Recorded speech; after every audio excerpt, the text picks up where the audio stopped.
Hello everyone and welcome back to American Truck Simulator.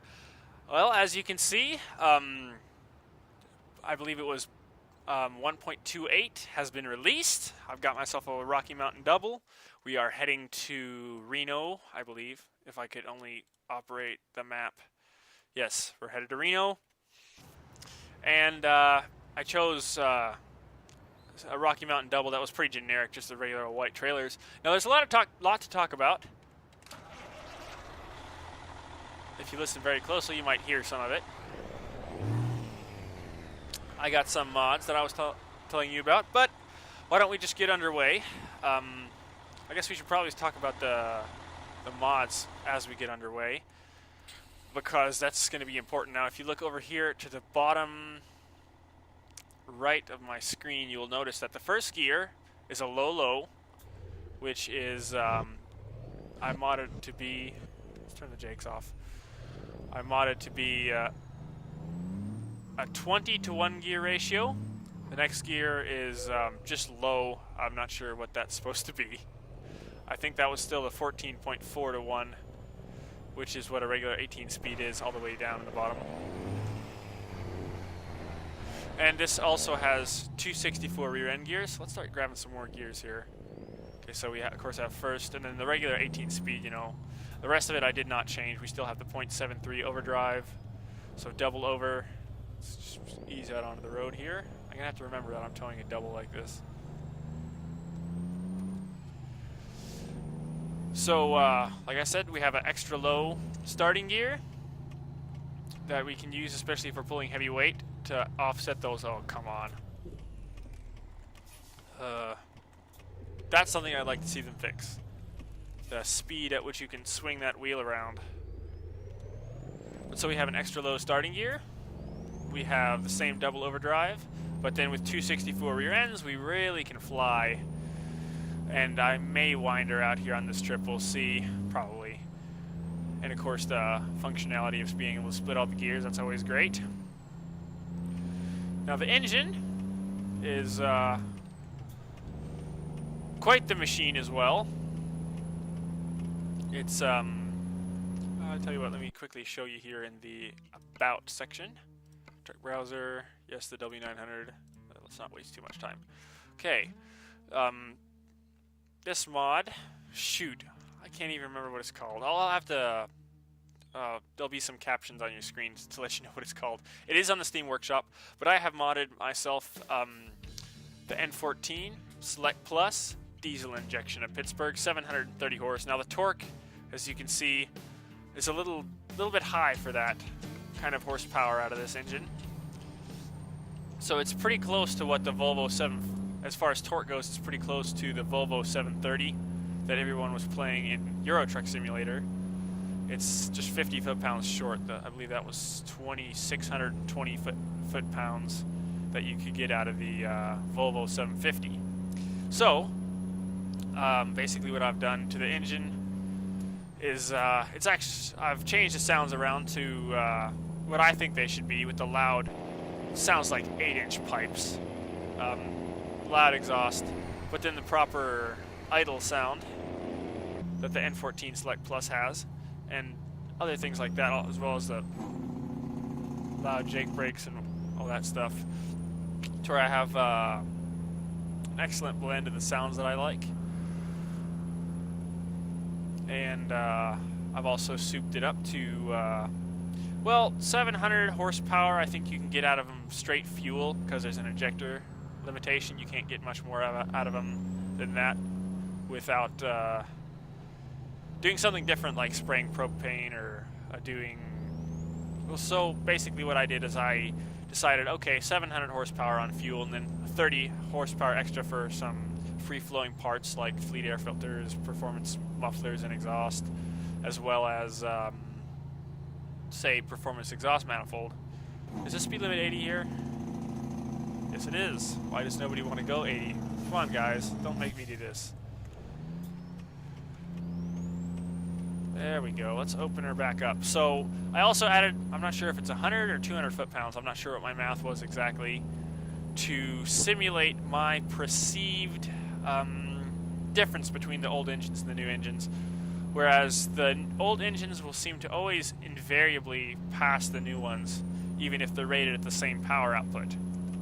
I've heard on forums, and I know they're not the most reliable source, but that a 525 1850 torque N14 can pass a 550 horse 1850 torque ISX Cummins, which is what they have in game. So I added, I think, 100 or 200 foot-pounds. I think probably just 100 foot-pounds of torque to simulate that difference. Which I'm not all that sure. We may come back to this subject. All right, let's build some speed for this hill. As you can see, I'm not even in top gear, and I'm 1,500 RPMs and running 76 miles an hour. Let's drop a half gear. So now we're in direct. This is a 1-to-1 gear ratio. We're running through the 264 as you can see now at 1,500 or so RPMs. I could run 65 or so miles an hour. Since we're slowing down anyways, let me show you. If I wanted to, I could also run one under direct at 1,450 or so RPMs at 55 miles an hour if I wanted to be super efficient.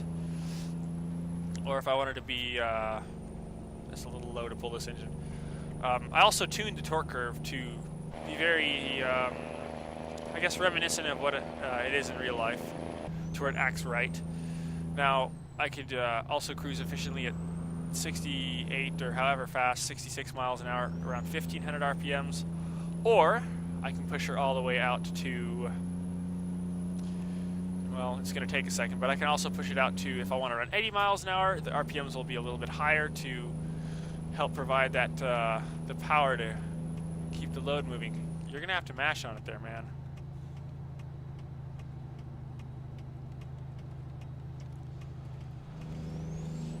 Alright. How far we are on our way. Okay, we're not quite halfway yet. Now, I think I rehearsed this. Not really rehearsed, I think I did the run. And I think I'm grossing a little over 80,000 pounds. Not a whole lot. I think it's still under 85,000. Okay, we're cooking it again. So you can see about 1,550 RPMs or so is 80 miles an hour. And the speed limit just dropped. Great. Ooh, that was close.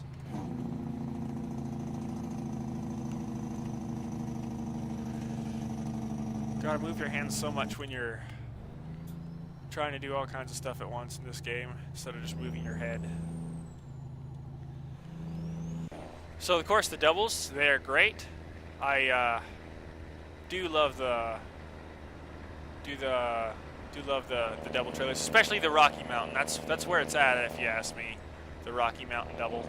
I have taken it for a spin, and going way too fast and making some tight curves and whatnot. It seems to act quite nicely.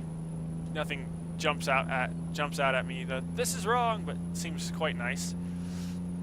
Now, I think it might have been in my last video, or perhaps the video, I'm not sure when, but I think I was complaining about you being able to, say, take a 53-foot trailer that's loaded up into the 40,000 pound range, or however heavy, and then select a little 28-footer that's much lighter, and then still have the same pay. Well, I see they have in the 0.28 update, I think it's 0.28, I'm not 100% sure, but I have noticed they have fixed that. So now I did a bit of looking. Now I gotta look at my notes here, so hopefully I won't crash. Okay, so for two 28-foot trailers, the 28-foot double, you'll get paid $45.73 per mile, hauling 39,500 pounds. And with the single 53-foot trailer, you'll get paid $41.62 per mile, hauling 42,000 pounds. And for one little 28-footer, you're going to get $31.35 per mile, with 22,500 pounds in the box. Now those first three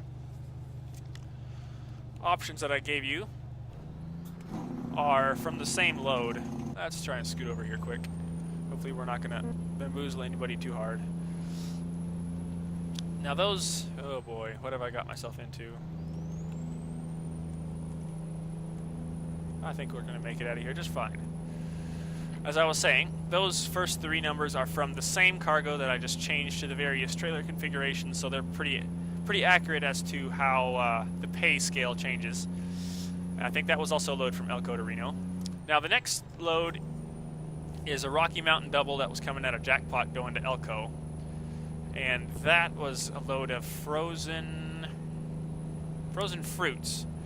And that load was paying $50.49 per mile with 44,000 pounds in the box, or trailers I should say, boxes. So,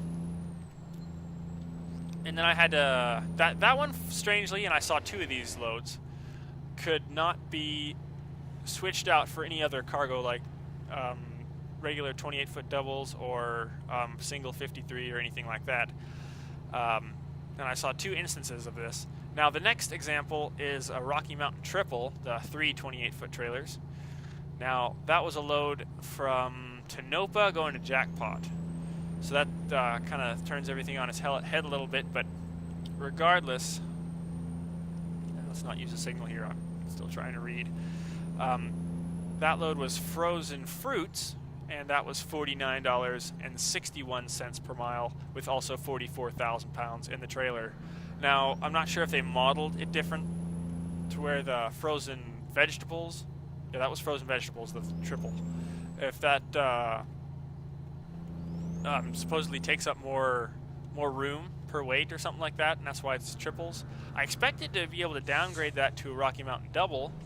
I was incorrect, and that particular cargo was only downgradable to two 28-foot trailers, a 53, and then the 40-foot reefer trailer. So there you have that. I'm very happy that they changed that. And now I will say that the amount of weight that is posted, say right here, 40,000 pounds in the box, is only for the cargo inside of the trailers.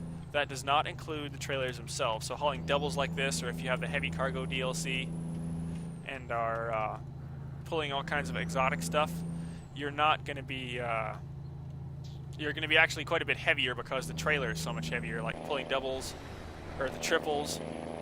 I don't watch much YouTube videos, don't have a huge amount of time, but I did watch Squirrel's video introducing the doubles, I believe. I think that might have still been in beta when he did that video, I'm not sure now. But I watched that, and he mentioned that the triples felt heavier than what the load was, and well, of course, because it's not taking into account the weight of those three trailers. How far are we now? Oh, we're getting close. So I did weigh this setup, and I think I'm 80,500 pounds or something like that. I'm quite certain under 80,000 or 85,000 pounds. I think it was not even 81, or might have been 81, 82. I'm not 100% sure now. It's been a while since I did that. So there you have it. That's my huge fact thing. Let's turn those beacons off. That's funny. So there you have that. So I'm very glad they fixed that. Now, as far as the engine, once again, I changed the sounds around, and my quick little theory on why these older engines might pull better than the new ones is, and I think this,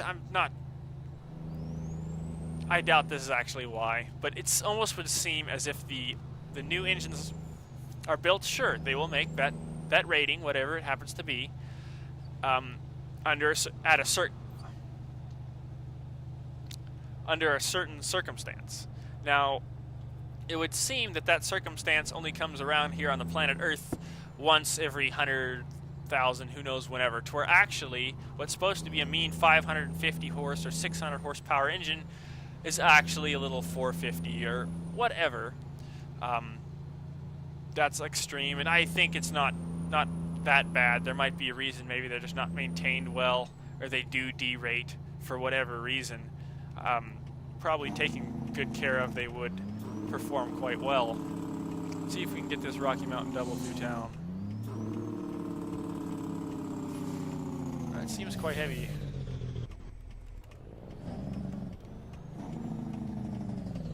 Let's try not lose that Prius under the hood. That wouldn't be great.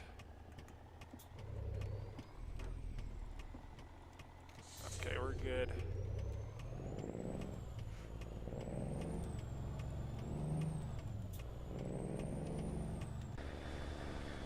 Ah, quite nice. We got. Why are we snaking through town? Oh, we're not going to snake through town like that. Let's go. What are you thinking, game? But yeah, there's just my thought on the engines. I'm very glad they fixed the pay system on the loads. That's quite nice.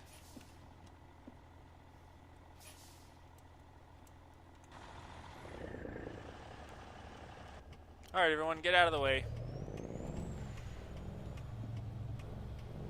People who might have to wait here just a little bit. Unless they get it. No, they're still green. Sorry. So, wow. Yeah. Now, I also believe I think I tested out not too long ago when I was looking for these trailers in high gear, so that's 18th gear or 8th split up, whatever you want to call it. With the 264s at 1800 RPMs, it would cruise nicely at 111 miles an hour. So now I can crawl with that deep reduction 20-to-1 gear, and I can also fly way up high with a double over in 264s. Guess we're pulling in here, huh? See if I can manage this.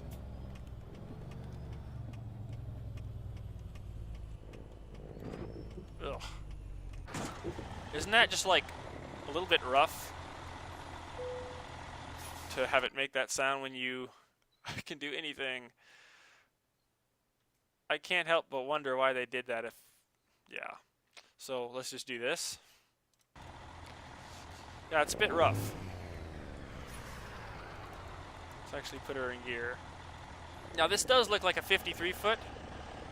This does look like a 53-foot trailer, just with the axle slid farther back and then a 28-foot behind it. So that's of course what we like to see.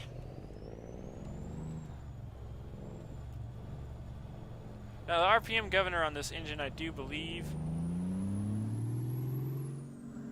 about 2,500 RPMs.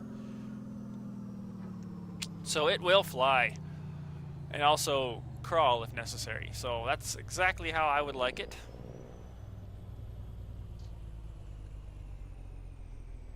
Now, well, I will say one thing about this mod. It does seem to change the air horn sound. These horns are now, yeah, so that's not cool. It also messes with, well, I shouldn't say, well, it also messes up with the in-game engines, like the ISX. It changes the turbo sound there from what I consider to be, SDS actually cleaned it up quite a bit. They made the turbo sound a lot more natural instead of being just a computer-generated tone. But unfortunately, this pack changes that.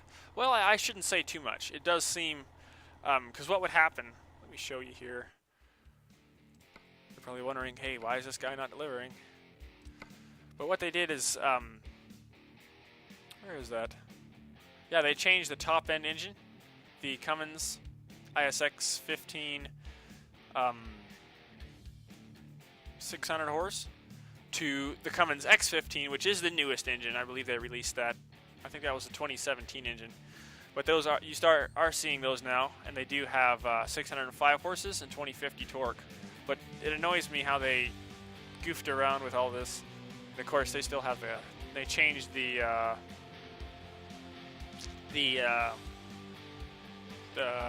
thumbnail there, the picture. So there's that, of course. There's my engine. X15 565. Okay. And they added all these engines. 505. So that's great. Yeah, what I ended up doing with this whole deal was I took the Just the N14, 525, but I guess that'd be a Select, not a Select Plus, which the Select Plus is here. I just took that and added the idle sound. I think I put the idle sound in, maybe a couple other sounds, and then changed the thumbnail there to be the Select Plus engine. Let's get out of here. Music's kind of loud. Maybe it's not loud for you, maybe it's only loud for me, but I think it was a little loud. So let's deliver the trailer. You know what? We may actually need a hair more room. I also have an extra low gear in reverse. So let's see how much. Oh wow, we're just barely in there. Alright guys, well, there you go. Here's your furniture here at the Walbert. Awesome! Long distance. You'd think there'd be like a double proficiency bonus or whatever. Oh well, this is still quite nice. And as usual, I always enjoy pulling the multiple trailers and whatnot. Let's see if I can finagle my way out of here.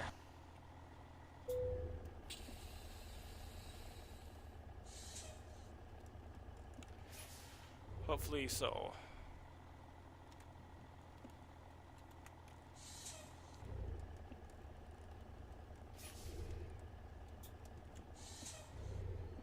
Unfortunately, the Rocky Mountain doubles and triples are quite scarce.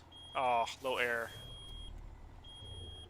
Maybe if they... Well, let's not even complain about that. See if we can't build up that air. Whoa. There we go. Now we don't have to listen to that.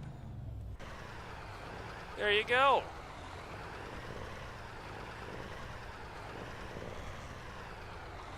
I guess that's a 40-footer there, huh?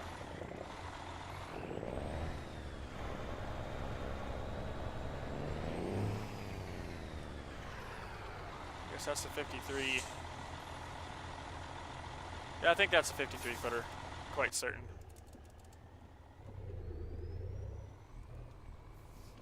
Alright, well, I think that pretty much concludes that. I blabbered on about my fancy mod and all that stuff, but like I was saying, they changed the... what would happen is I have the 600 horse in-game engine, and when I would load into the game, it would have changed that to be the 605 horse mod engine, which has the older sound, which has the stupid... it sounds like the turbo sound, especially at idle, is generated by a computer. It's a very unnatural sound. Creepy, high-pitched noise, like it was in Euro Truck Simulator for the longest time. I'm not sure if they changed that or not, but this unnatural, high-pitched whine instead of the actual turbo sound. Well, I think that pretty much covers it then. I did want to also say that the difference in the sounds of the various N14s, it's clear to hear that it's just a different exhaust. I mean, here this has 8-inch. It sounds like this was recorded with a truck that had probably 8-inch straight pipes, maybe no muffler at all, just a resonator, or I'm not sure what. And the N14 Select Plus sounds like it's got a different exhaust. Nothing near that that fancy. Maybe just regular old mufflers in the like dual mufflers in the stacks. So there always leaves something to be desired. And of course, I believe that there's nothing perfect, or nothing is perfect. Therefore, everything can be improved. So there's that. I wonder why they have those windows closed and not the one on the side. That's unusual. Oh well. Well, guys, I appreciate you coming along for the ride and listening to my insane chatter about all kinds of stuff. But hopefully, I've informed you somewhat on the state of the game a little bit, and hopefully you enjoyed the ride. So, once again, remember, until next time, that God is awesome. Listen to what your engine tells you, and have a good one.